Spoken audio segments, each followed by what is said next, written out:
Good morning. Jadi hari ni kita masak special. Tak adalah special sangat. Nasi lemak Nasi lemak, sambal sotong, ayam goreng, timun, telur.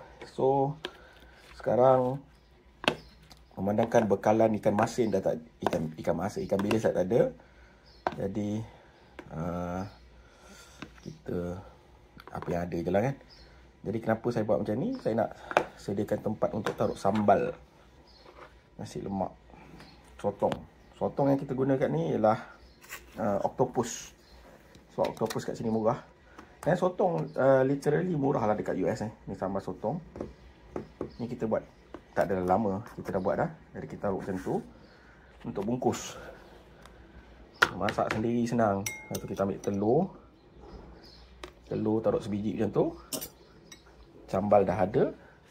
Dan kita taruh ayam ketul, 2 ketul, bungkus, bawa pergi kerja. Timun-timun ni kita boleh makan lah. Tak tahu situ kita dah asing lah timun tak macam tu, supaya dia rangup. Rangup. Nak.